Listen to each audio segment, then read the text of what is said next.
Hello friends, welcome to ரின் சமையல். இன்றைக்கி நம்ம ரின் சமையல் சேனலில் ரவா கிச்சடி இப்படி சாஃப்டாக செஞ்சால் வேண்டாம்னு சொல்ல மாட்டாங்க. ஒரு கப் அளவு ரவை இருந்தால் போதுங்க. பிரேக்ஃபாஸ்ட்டுக்கு சட்டுன்னு இந்த ரவா கிச்சடியை செய்யலாம். ரொம்பவே டேஸ்ட்டாக இருக்கும். ஹோட்டல் ஸ்டைலில் ரவா கிச்சடியை சாஃப்டாக பிரேக்ஃபாஸ்ட்டுக்கு வீட்டில் ஈஸியாக செய்யலாம். ரொம்பவே ஈஸியான ரவா ரெசிபி. ரின் சமையல் சேனலை சப்ஸ்கிரைப் பண்ணிக்கோங்க. பக்கத்தில் இருக்க ஆளுநர் பெல்லைக்கான கிளிக் பண்ணி வச்சுக்கிட்டிங்கன்னா நான் போடுற வீடியோ உடனே உங்களுக்கு நோட்டிஃபிகேஷனில் வந்துடும். கடாயில் அரை ஸ்பூன் அளவு நெய் சேர்த்துக்கணும். நெய் உருகினதுக்கு அப்புறமா ஒரு கப் அளவு ரவை எடுத்திருக்கேன். கடாயில் சேர்த்துட்டு அடுப்பை மீடியம் ஃப்ளேம்லேயே வச்சுட்டு 2-3 நிமிஷத்துக்கு வறுத்து விட்டுக்கோங்க. ரவையை வறுத்துட்டு செய்யும்போது ரவா கிச்சடி எவ்வளோ நேரம் ஆனாலும் சாஃப்டாக இருக்கும். ஹோட்டலில் வாங்கி சாப்பிட்ற அதே டேஸ்ட்டில் சாஃப்டான ரவா கிச்சடியை சட்டுன்னு செய்யலாம். ரவை நல்லா வறுபட்டுருச்சு. ஒரு பிளேட்டுக்கு மாற்றி வச்சிடணும். கடாயில் 3 ஸ்பூன் அளவு எண்ணெய் சேர்த்துக்கங்க. எண்ணெய் சூடானதுக்கப்புறமா அரை ஸ்பூன் கடுகு நல்லா பொரிஞ்சதுக்கு அப்புறமா 1 ஸ்பூன் அளவு கடலைப்பருப்பு சேர்த்துக்கங்க. இது கூட அரை ஸ்பூன் அளவு உளுந்தம்பருப்பு. நாம் சேர்த்துருக்க எல்லா பொருட்களும் லைட்டாக கலர் மாற வரைக்கும் வறுத்து விட்டுக்கணும். அடுப்பு மீடியம் ஃப்ளேம்லேயே வச்சு வறுத்துக்கங்க. இது கூட ஒரு கொத்து கருவேப்பிலை சேர்த்துக்கணும். ஒரு பெரிய வெங்காயத்தை பொடிசாக கட் பண்ணி வச்சுருக்கேன். அதை எண்ணெயில் சேர்த்துக்கலாம். 2 பச்சை மிளகாய் நான் சேர்க்குறேன். இந்த கிச்சடிக்கு மிளகாய்த்தூள் நம்ம சேர்க்க மாட்டோம். சேர்க்காம தான் நான் செய்ய போகிறேன். 2 பச்சை மிளகாய் மட்டும் நான் சேர்த்துருக்கேன். காரம் எந்தளவு உங்களுக்கு அதிகமாக தேவையோ அதுக்கு தகுந்த மாதிரி பச்சை மிளகாய் சேர்த்துக்கோங்க.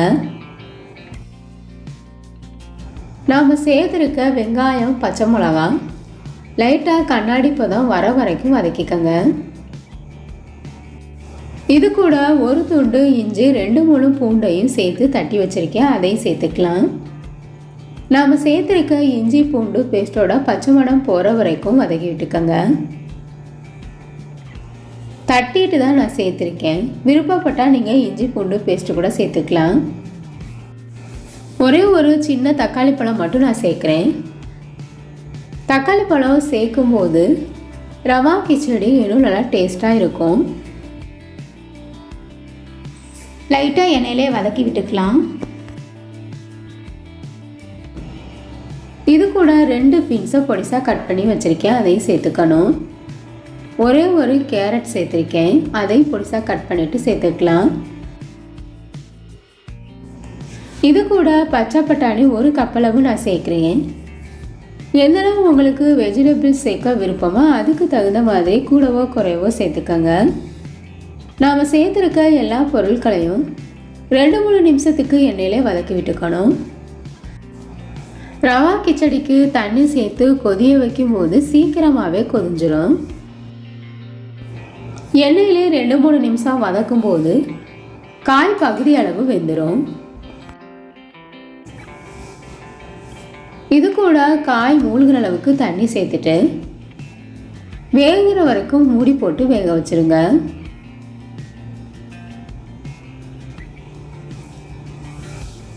பட்டாணி சேர்த்து செய்யும்போது கிச்சடி ரொம்பவே டேஸ்டாக இருக்கும். மூடி போட்டு நாம் சேர்த்துருக்க வெஜிடபிள்ஸ் எல்லாத்தையும் வேக வச்சிடலாம். இது கூட கொஞ்சமாக மஞ்சள் தூள் சேர்த்துக்கங்க. நாம் சேர்த்துருந்த வெஜிடபிள்ஸ் எல்லாமே நல்லா வெந்துருச்சு.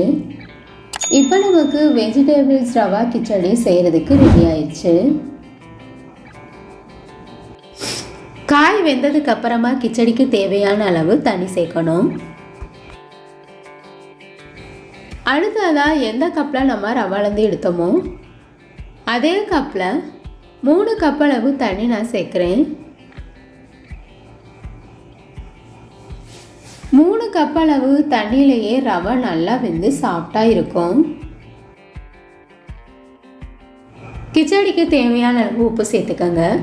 ஏற்கனவே காய் வதக்கும் போது கொஞ்சமாக நம்ம உப்பு சேர்த்துருக்கோம். எந்த அளவு தேவையோ அதுக்கு தகுந்த மாதிரி சேர்த்துக்கங்க. தண்ணி கொதிகிற வரைக்கும் மூடி போட்டு கொதிய வச்சுக்கணும்.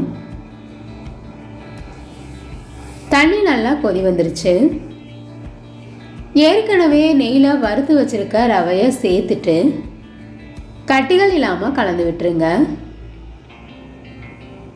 அடுப்பை மீடியம் ஃப்ளேம்லேயே வச்சு கிண்டணும். அப்போ தான் நாம் சேர்த்துருக்க தண்ணியிலே ரவை நல்லா வேகும். ஹை ஃப்ளேமில் வச்சோம்னா சீக்கிரமாகவே தண்ணி எல்லாம் வற்றிடும். இப்போ பாருங்கள், நாம் சேர்த்துருந்த தண்ணி எல்லாத்தையும் ரவை நல்லா உள்ளிழுத்துருச்சு. இது மாதிரி திக்கான பதத்துக்கு வந்ததுக்கப்புறமா மூடி போட்டு லோ ஃப்ளேமில் 3 நிமிஷத்துக்கு வேக வச்சுக்கணும். இது மாதிரி மூடி போட்டு வேக வைக்கும்போது ரவா கிச்சடி எவ்வளோ நேரம் ஆனாலும் சாஃப்டாக இருக்கும். கிச்சடி வேணான்னு யாரும் சொல்ல மாட்டாங்க, அந்தளவு டேஸ்ட்டாக இருக்கும். கொஞ்சமாக நெய் சேர்த்துக்கங்க. இது கூட பொடிசாக கட் பண்ணி வச்சுருக்க கொத்தமல்லி இலைகள் சேர்த்துக்கலாம். எல்லாத்தையும் நல்லா மிக்ஸ் பண்ணி விட்டுறணும். ரொம்பவே ஈஸியான பிரேக்ஃபாஸ்ட் ரெசிபி. இந்த ரவா ரெசிபி உங்களுக்கு பிடிச்சிருந்ததுன்னா ரின் சமையல் சேனலை சப்ஸ்கிரைப் பண்ணிக்கோங்க ஃப்ரெண்ட்ஸ். கிச்சடி உங்களுக்கு பிடிச்சிருந்ததுன்னா மறக்காமல் ஒரு லைக் கொடுங்க ஃப்ரெண்ட்ஸ். கமெண்ட் பண்ணுங்கள், ஷேர் பண்ணுங்கள். பக்கத்தில் இருக்க ஆளுன்ற பெல் ஐகானை கிளிக் பண்ணி வச்சுக்கிட்டிங்கன்னா நான் போடுற வீடியோ உடனே உங்களுக்கு நோட்டிஃபிகேஷனில் வந்துடும். Thank you friends.